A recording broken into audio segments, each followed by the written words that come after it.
Dari Rizal tidak begitu tepat. Renan Alves sepakat terus dari Renan Alves. Sedikit tersasar di sebelah kanan gawang gol Sabah. Satu percubaan yang baik. Kembali mengasah Antolinas berjaya lepas. Cuba mencari Paunovic. Paunovic ketika ini terus melakukan sepakan. Mudah untuk Syahrisari penjaga gol Kedah. Syakir Hamzah di bahagian pertahanan kiri kali ini. Cuba dibantu oleh Amin Nazari.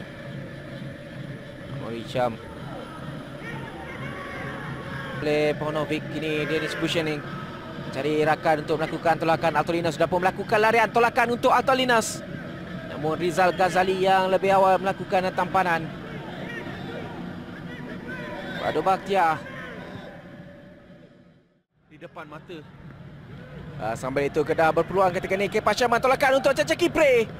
Sedikit kuat, namun bola masih lagi dalam kawalan Kipre. Terus melakukan hantaran sebelah untuk Kepa Syaman. Satu tandukan yang cukup baik dari Kepa Syaman untuk meletakkan Kedah satu gol di hadapan. Ini jaringan yang cukup. Jaringan yang sangat baik. Cece Kipre bekerja keras untuk mendapatkan bola semula. Dan Kepa Sherman terlalu mudah sebenarnya. Kita boleh lihat di bahagian far post. 3 pemain Sabah berada di situ. Pak Tesu melihat gerakan Amin Nazari, tetapi Rowelson Batui juga mengikut. Dia tidak melihat siapakah yang berada di belakang. Mereka perlu lebih aware di manakah pemain-pemain. Dan dengan daripada Kepa Syaman pada minit ke-26 memisahkan kedua pasukan ketika ini. Sabah terus melakukan asakan. Peter Shtembi tolakannya cuba untuk mencari Paunovic dan Bushening. Cantik. Satu serangan bala pantas yang berjaya mendapatkan jaringan penyamaan daripada Dennis Bushening. Hanya satu baik. Ya, saya tak habis lagi memikirkan pasal gol Kepa Sherman. Tiba-tiba Sabah menggunakan kemampuan mereka untuk menjaringkan gol penyamaan. Di sini hantaran daripada Shtembi kepada Paunovic, dan Paunovic sebenarnya menggunakan satu sentuhan ke hadapan. Ini Kedah mengatur gerak sekali lagi. Amin Nazari untuk Azamuddin Akil. Hantaran dari Azamuddin Akil. Tangkapan kemas dari Rozaimi. Terus Keluar. Fayad untuk Kipre. Peluang untuk Kipre. Akhirnya Cece Kipre berjaya bawa Kedah sekali lagi mendahului. Jaringan yang cukup baik. Dia menyempurnakan untuk jaringan ke-6-nya musim ini. Dan inilah sebab Aidil telah melakukan pertukaran. Fayad terus memberi namanya dalam perlawanan ini. Satu hantaran yang baik kepada Cece. Cece juga menggunakan sedikit pergerakan menjauhkan diri daripada Rowelson, dan itulah yang membenarkan beliau menerima. Ketika berjaya mendapatkan 4 sepakan penjuru berturut-turut.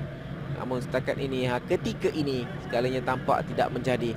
Dengan Paunovic, pemain import yang berusia 35 tahun, mungkin sedikit keletihan kerana dalam beberapa game kebelakangan ini dia lebih banyak diletakkan sebagai super sub. Sewaktu menentang Selangor, dia masuk di separuh masa kedua dan terus menghasilkan jaringan. Dan sebenarnya untuk Paunovic, sambil itu peluang kali ini untuk Kedah. Fayad ke belakang. Peluang untuk Fayad. Satu sepakan jaringan terus dihasilkan oleh Fayad Zulkifli. Pemain yang cukup memberi impak positif buat Kedah pada malam ini. Dia melakukan satu assist dan kali ini dia melakukan satu jaringan untuk meletakkan Kedah dengan kedudukan yang agak selesa ketika ini. 3-1. Kedudukan sekali lagi berubah di Stadium Bola Sepak Kuala Lumpur diceras. Ya, sangat baik daripada Fayad. Kita tengok kebijaksanaan. 2 pemain Sabah berada di situ, Randy dan juga Dennis. Tetapi satu rembatan ke bahagian near post. Adakah Rozaimi tidak bersedia? Beliau perlu lebih bersedia. Beliau memikirkan Fayad akan membuat hantaran ke bahagian dalam, tetapi tidak. Fayad kata, saya akan ke near post dan jaringkan gol. Dan bijak sekali, satu turning dan satu rembatan. Aksi di Stadium Bola Sepak Kuala Lumpur cerah menyaksikan pertembungan di antara Kedah menentang Sabah dalam aksi minggu ke-8 CIMB Liga Super Malaysia 2020. Pada minit kedua, Renan Alves melakukan cubaan dari luar kawasan penalti yang sedikit tersasar di sebelah kanan gawang gol. Gawang gol Sabah pada minit yang kedua. Kemudian pada minit ke-15 Ipah Sherman melakukan shielding yang baik dan yang baik dan turning yang baik, dan namun sepakannya sedikit tersasar di sebelah kanan gawang gol Sabah. Itulah bagaimana dia mengatasi 2 ataupun 3 pemain Sabah sebelum berjaya untuk melakukan sepakan. Dan akhirnya pada minit ke-26 Kepa Sherman berjaya memastikan jaringan. Dia menyempurnakan umpanan yang cukup baik daripada Cece Kipre dengan tandukan yang cukup baik untuk memastikan Kedah mendahului 1-0 pada minit ke-26 melalui jaringan Kepa Sherman yang juga jaringan ke-5 peribadinya musim ini. Dan kemudian jaringan gol penyamaan terus dilakukan oleh Sabah dalam 1 minit berselang apabila Dennis Bushining menyempurnakan umpanan daripada Paunovic dengan mudah melakukan tolakan untuk jaringan gol penyamaan pada minit ke-28.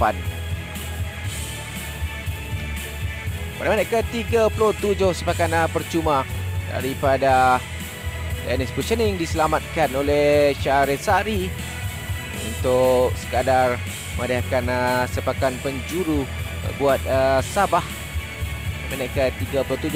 Kemudian pada minit ke-44 sentuhan daripada Kipre gagal untuk menewaskan Rozaimi bila sepakannya ataupun cubaannya berjaya dihalang oleh Rozaimi dan mendatangkan si kecederaan kepada Rozaimi.